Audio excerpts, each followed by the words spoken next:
Ker se konflikt s Hezbolahom še vedno nadaljuje, potekajo usklajena prizadevanja za repatriacijo grobov libanonskih Judov, pokopanih v Bejrutu in Sidonu.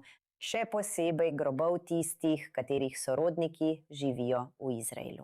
Libanonski mediji poročajo, da je Izrael zahteval prenos posmrtnih ostankov kot del pogajanj med Izraelom in Libanonom o trajnem dogovoru. Z nami iz Bostona je zdaj Frank Salame, profesor za bližnjevzhodne študije na Boston Collegeu. Pozdravljeni, hvala, da ste z nami. Hvala za povabilo, cenim to. Kot nekdo, ki veliko ve o tem, ste napisali knjige o zgodovini libanonskih Judov. Povejte nam več. Mislim, vemo, da prihaja do ponovnega zanimanja tudi v Siriji, ampak libanonska judovska skupnost je bila zelo močna skozi številna stoletja. Mislim, to je zelo stara skupnost in to ne pravim jaz, to pravijo člani skupnosti sami in njihovi lastni zapiski, pisanja ter arhiv skupnosti. Njihov izvor sega v biblične čase.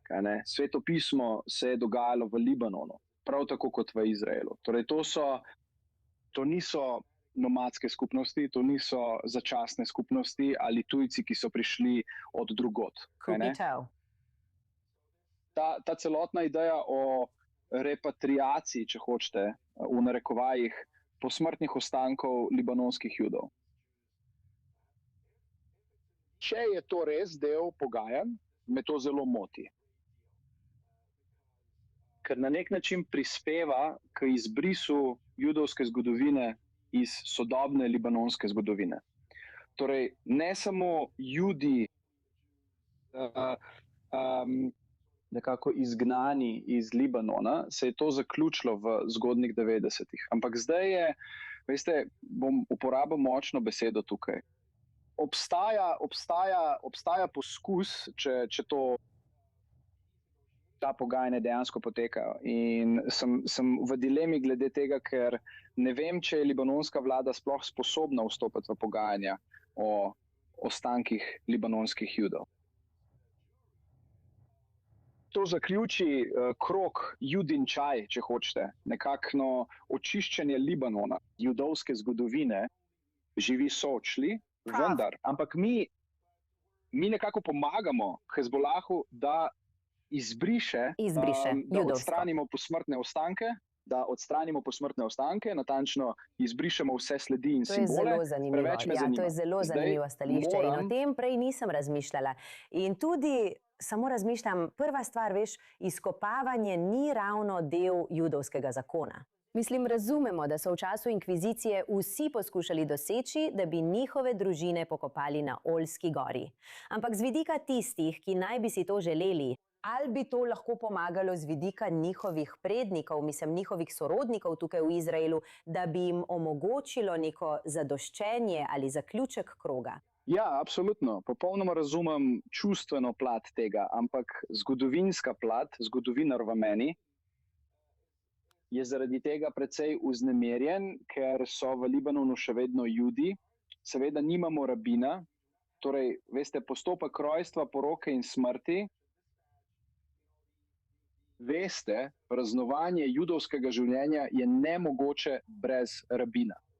Običajno, veste, vse do 90-ih let prejšnjega stoletja je Libanon nekako uvažal rabina iz Turčije, da bi opravil zadnje obrede in podobno. Ampak, veste, odsotnost rabina zaradi, veste, očitnih razlogov Hezbolaha, veste, latentni antisemitizem, če hočete, to onemogoča. Tako da se skupnost počasi ugaša.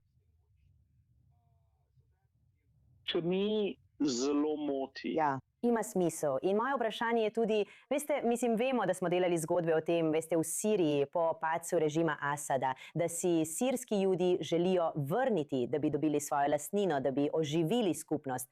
Seveda, Sirija je imela eno največjih judovskih skupnosti, veliko večja država, ampak ali obstaja takšna želja? Če bomo nekoč prišli na drugo stran tega konflikta?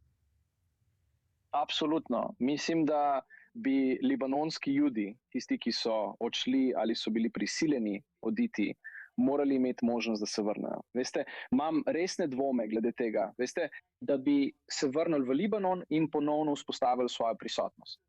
Vrnili bi se tako, kot bi se jaz, kot libanonski kristjan, vrnil kadarkoli lahko, samo na obisk.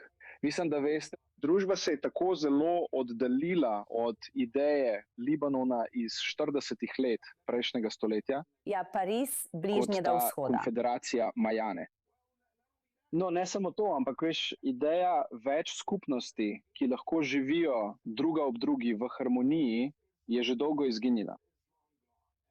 In ker je bil ta raznoliki, večetnični, pluralistični Libanon v nekem smislu oblikovan strani libanonskih kristjanov, in libanonski kristjani danes ne obstajajo več kot skupnost za politično močjo. Tako je Libanon prešel na temno stran, če hočete, kar zadeva ta vidik stvari. Prav, zelo zanimivo. Najlepša hvala, Frank Salame, profesor na Boston Collegeu. Hvala.